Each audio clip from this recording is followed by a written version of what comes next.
Hello everyone, welcome to TCG Talk, back with another video. Today we are going to do the first video where I just kind of look at the Tales of Aria set, and I'm going to do a couple other videos in the near future about the Tales of Aria set because honestly I've just been really enjoying the set. Today's video I'm going to do the top 3 cards of each hero. So I'm going to start with Lexi and then go to Briar and then go to Oldheim and kind of give you my take on the top 3 most useful cards in the set. I tried to stick to like just their type of cards. Like I didn't do like ice, earth, or lightning, even though there are some great cards for them in each of them, because since each of them uses 2 elements, I decided to just make it easy and stick with like just Ranger for Lexi, just Runeblade for Briar, and just Guardian for Oldheim. So I'm gonna get right into it, and I'm gonna give you my top 3. These are both just from a competitive aspect, but also just what cards I've seen work as a whole and do really well. As you can see on the screen with the first one, New Horizon, this is kind of like the obvious one for Lexi. Basically, while you have a card face up in your arsenal, you have an additional arsenal zone. When New Horizon is destroyed, destroy all cards in your arsenal. So that's kind of a downside. But the only time it destroys is if you defend with it. It defends for 2, but once you defend with it, it's gone. This card, obviously, just by reading it, you get 2 arsenal slots, right? You only get 2 arsenal slots if you have one face up. You can put the other one face it down. But where this is useful for Lexi is if you activate Shiver, if you're using Voltaire, if you're using Death Dealer, whatever it is, and you put a card like an arrow face up in your arsenal to shoot, and then you have an extra card that maybe is an elemental card like Lightning or Ice. You can use that second arsenal slot, arsenal it down, use the Lexi ability to flip it, and give that card that you just put down, the arrow to use put down first, go again, or give them a Frostbite token, right? I will say New Horizon is very tricky because if you arsenal incorrectly, or if you already have a card face down, maybe you put a card face down in your arsenal after you've already activated Lexi's ability, whatever the case may be, it may mess up your ability to use New Horizon effectively. The other tricky part of New Horizon is resource management. I know playing Ice Lexi, I need at least no less than 2 resources a turn in order to shoot, unless I have a 0 cost arrow.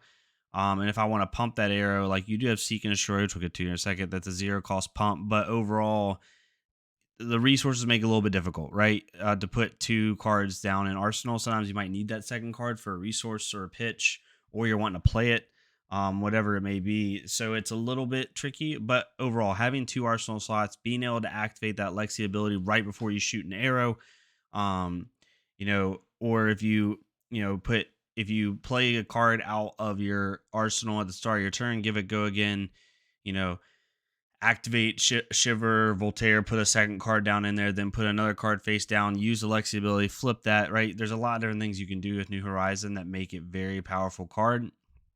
And it's honestly arguably the best equipment in the set. I can't think of one that's better. Maybe the shield. There's a couple actually. There's really good legendary equipment in this set, but I'd probably actually say it's the best one. It's a pretty penny. It's a couple $100 if you want it. I think it's like 230, 260 running right now. So not everyone's gonna get it. I think only one person in our local shop has it that's actually pulled it. So it's pretty rare. But if you get your hands on it, don't let it go, and it might steer you to playing Lexi eventually. For her second card, it's Seek and Destroy. This is my personal favorite card of all the Ranger cards. It's a 0 cost, gives your next arrow +3, and if it hits at the beginning of their end phase, they discard all cards in their hand, destroy all cards in their arsenal. So basically, right before they draw up at the end of their offense, whatever card they have left on the field that's not like an amulet or equipment is going to get destroyed. That's really good for me as an Ice Lexi player where I'm creating Frostbite tokens. If I can create 2 or 3 Frostbite tokens, like hit a Chill of the Bone and then use the Lexi ability, maybe I give them 4 Frostbites and I'd use the Seek and Destroy and they can't block it out because I'm using Shiver with Dominate.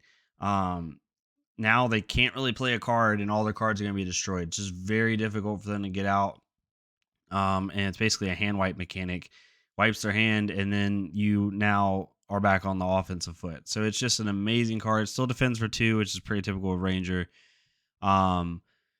It's in red, so it's not going to be used for pitch, but you're never going to want to use this for pitch. You're always going to want to use this for pumping your spells and for giving a lot of pressure on the opponent to block out. If you're running like a Lightning Lexi where you don't have a ton of Dominate you're going to force them to fully block out with their hand. Then you're going to play again next turn.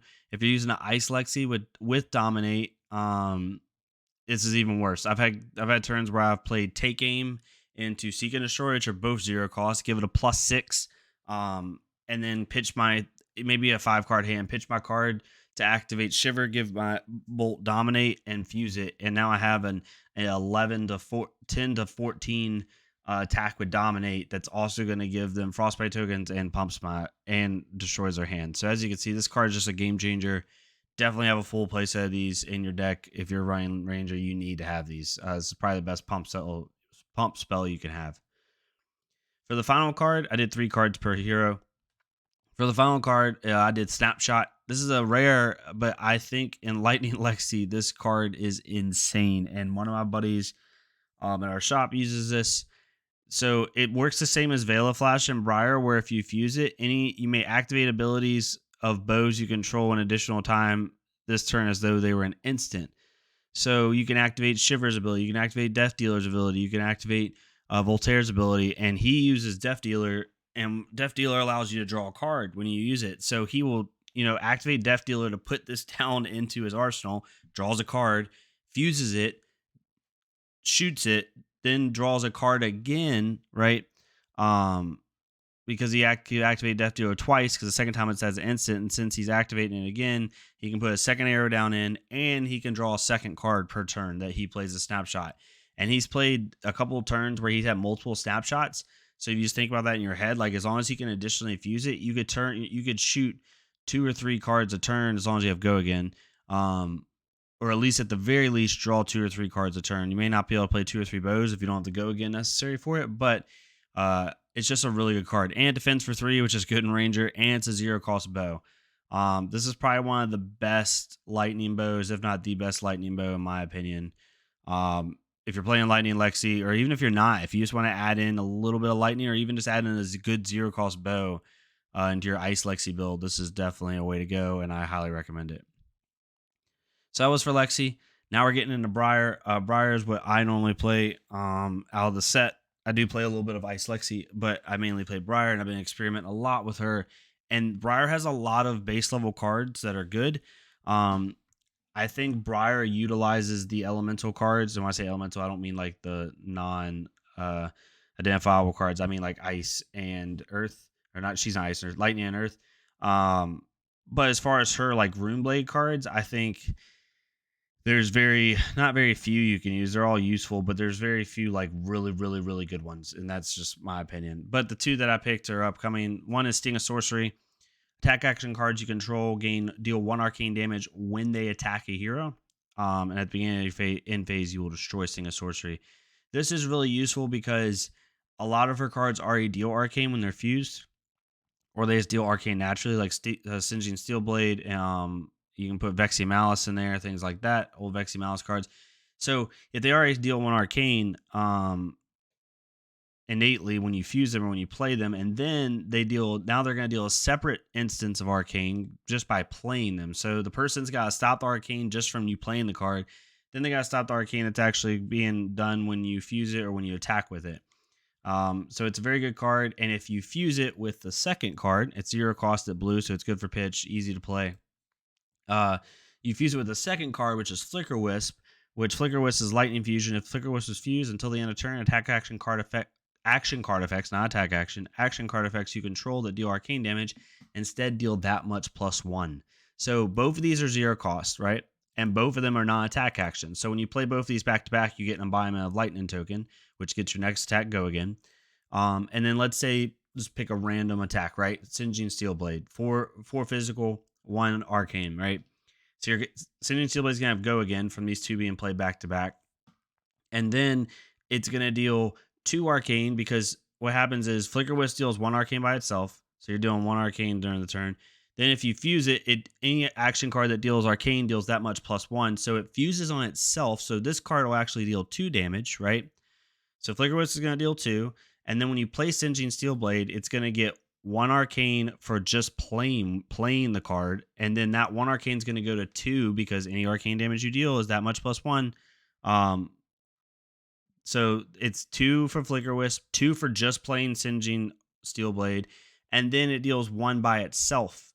And the 1 by itself is also buffed to 2. So now Stygian Steelblade and Flicker Wisp together are technically dealing 6 arcane, which is a lot. And if you can run a Rune Chant Briar where you're going to be hitting with Rune Chant tokens as well, you can just see how it's going to stack it.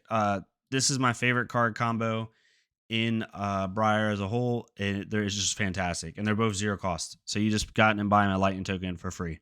Super nice. You do have to have lightning fusion, but if you're doing a lightning Briar, it's super easy. I've hardly ever had a time where I couldn't fuse this. So for the third one, I picked a piece of equipment for Briar, Spellbound Creepers. So good. Once per turn, you put a bind counter on Spellbound Creepers. It's you can play it at instant speed. You may play your next non-attack action card this turn as though it were an instant. Activate this ability only if you have attacked or defended with an attack action card this turn. So if you play like an Arcanic Shockwave, and you have 1 resource left, or even 2, you can play this at instant speed and play a non-attack action with Go Again, and then keep playing your turn out, right? Because that's the thing about the set is anything that you play at instant speed that has Go Again, that inherently gets you your action point back. So it's super useful. The only catch with this card is at the beginning of your end phase, destroy Spellbound Creepers unless you have dealt arcane damage this turn equal to that of the number of bind counters. So if you've used this twice, has 2 counters on it, you've had to have dealt 2 arcane that turn. If you didn't, it destroys itself. So you can't just like use it every single time. I mean, you can if you're dealing good arcane, but it's a little bit hard. But this is really good if you're trying to go wide and really hit them hard for that turn. You know, maybe you didn't have an environmental lightning token, but you have a non-attack action that has Go Again. You can use this, get that Go Again with the non-attack action, and then keep attacking. And it's just really useful. Really good card. Also defends for 1. It's going to destroy it when it defends it, but overall not too bad. Now we're getting into Guardian. So for Guardian, the first one I chose is Endless Winter. This card is stupid. It's an Oldim specialization, Ice Fusion. If Endless Winter was fused, whenever the defending hero adds a defending card to this chain link, create a Frostbite token under their control. If Endless Winter hits a hero until the end of their next turn, whenever they activate an ability, create a Frostbite token. So this thing hits for 8, and it only costs 4 for 8, which is good for a Guardian card. And then if they try to defend with it, they're creating Frostbite tokens. So 8, right? Let's just say, for argument's sake, I fully block out to defend that 8. I'm gonna have to do a 3/3 and a 2. Or if I have a defense reaction, I'm gonna do a defense reaction and a defense card, right? So that's minimum just to stop this card from hitting me. I'm gonna create my own self 2 Frostbite tokens, right?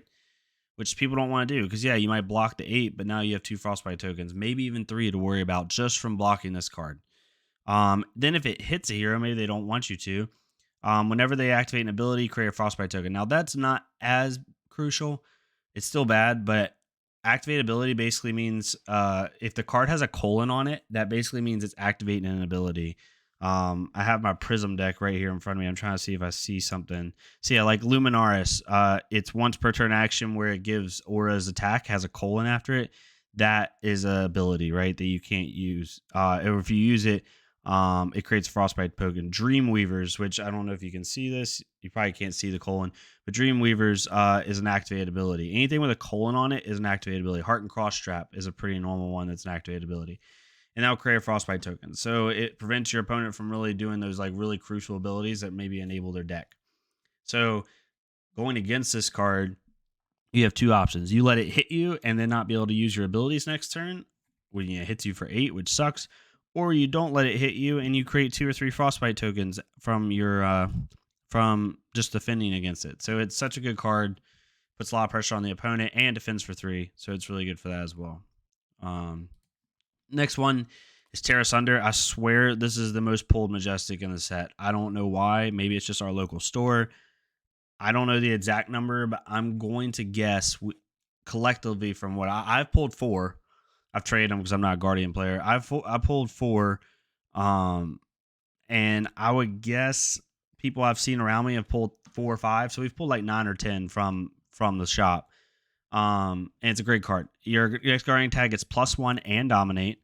And if it hits you here, they discard 2 cards. So it's like Oldheim, one of the weaknesses he has compared to Bravo is he doesn't have that crush effect like Bravo does. This gives him that crush effect, right? This is basically a Bravo card, right? And in a Bravo deck, this card is stupid, right? You could put this in a Bravo deck and it would just go nuts. Because Bravo already can give things dominate, but now you can give something that maybe doesn't have crush in your Bravo deck, crush effect. But it's also very good in Oldheim because it gives that crush effect. You know, if you're playing an Endless Winter, right? Maybe you have, you know, a couple of Seismic Surge tokens. You could play this for maybe like 2 or something. And then you use your next blue to play Terra Sunder, or you play Terra Sunder prior, then use your 2 Seismic Surge tokens on Endless Winter. You know, now Endless Winter has 9 with Dominate, so it's going to hit for those Frostbite tokens. It's going to, if they try to defend just 1 card, and it's going to hurt their abilities, right? And they discard 2 cards. So this card paired with a good attack, even just a decent attack, is going to be insane. Highly recommend it. But the last one, you all knew was probably coming for Guardian. The Rampart of Ram's Head. I will say, don't attack me in the comments, please. I think this card's a little overrated, just a little bit. I know continuously blocking for 1 is huge. And when you put this in with other Guardian equipment, you just make the Stonewall. I get it. And it's a great card. I have it in top 3 of Guardian cards. But I think the full art is the reason people were paying 200 and some bucks for the card. It's a little much, but it's really good. Basically, it's a shield. It's on your offhand as any Guardian player, especially Oldheim. And you pay a resource and you defend for 1. That's if you know you don't want to defend with the card in your hand. Maybe you want to pitch it instead of defending with it and save that card. It's really good for managing your resources and also defending as a whole. And just continuously, like if someone's trying to poke at you, right, with a 1 or 2 cost or 1 or 2 attack hit thing, you just want to take off some of the damage and pitch because you don't need the card that you're pitching maybe for the next turn. It's really good for that, and just a cool looking card, to be honest. I've seen everyone try to chase this card that's a main Guardian main, so definitely a top 3 in the set. But that's the basis for my 3. Again, for Ranger, we had New Horizons, Seek and Destroy, and Snapshot. Then we had Sting of Sorcery, Flicker Wisp, and Spellbound Creepers for Briar. And then finally Endless Winter, Terra Sunder, and Rampart of the Ram's Head for Guardian. I hope you enjoyed this. I'll try to do a little bit more talking about some of what I think of the heroes. I'm probably going to do a video this week. I am going to do a video this week on what I think of each hero, its strengths and weaknesses, you know, playing against it, playing with it, because I've done all 3, and just my overall thoughts. And you know, maybe wrong, maybe right here in a couple weeks. We'll see how it goes once the events start up. But if you all enjoyed this video, if it was any use to you, please leave a like, subscribe, leave a comment. Let me know what you thought, good and bad. I take negative opinions just as well as positive ones. If you don't want to subscribe to me, go find another Flesh and Blood creator that's just starting out and go subscribe to them. Like I said in the last video, I'll probably say it every video. We need more people creating content on this game. We need more people to see this game and how great it is. And I just want people to enjoy it just as much as I've been enjoying it. But if you all enjoyed this video, let me know. And I will see you guys next time. Thank you so much.